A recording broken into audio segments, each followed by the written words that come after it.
ఆనంద సాయి స్వామి గారు అందించిన జీవిత సాక్షాత్కారం.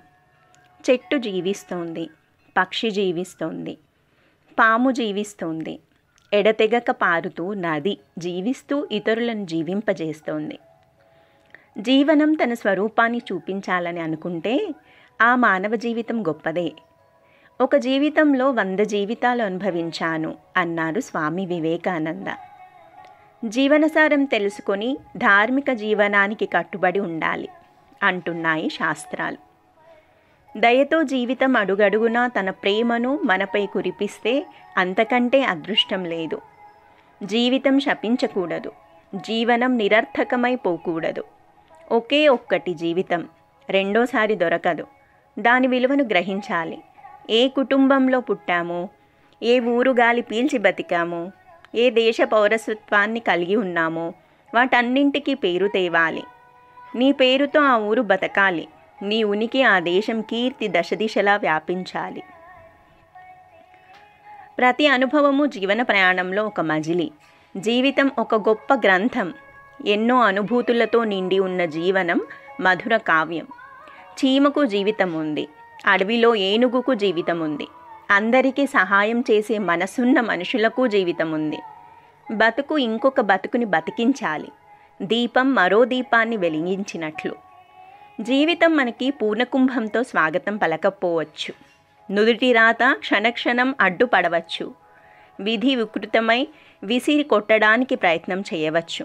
దయగల జీవితం ఎన్నడూ మోసం చెయ్యదు. విషాదంతో కుంగిపోయి రథం దిగి నేల కొరిగిన అర్జునుడినే భుజం తట్టి లేపి శ్రీకృష్ణుడి రూపంలో అండగా నిలబడింది. ఘనకీర్తినిచ్చి చరిత్రలో నిలబెట్టింది. అవతారమూర్తులకు కూడా జీవితాలున్నాయి, వ్యక్తిత్వాలున్నాయి. వాళ్ళు ఏ కారణంతో భూమి మీద జన్మించారో ఆ ఎరుక వాళ్ళకి ఉంది.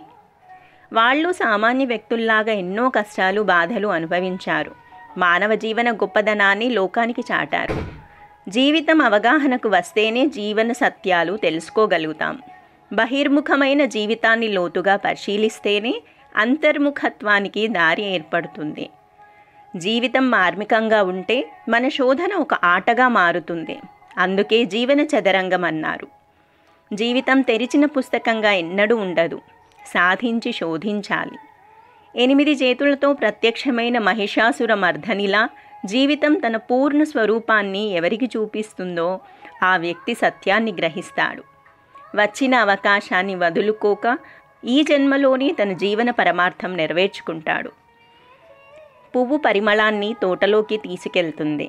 అందంగా ఏపుగా పెరిగిన తోటను చూస్తే దాన్ని కాపు కాసే తోటమాలి గుర్తుకు వస్తాడు.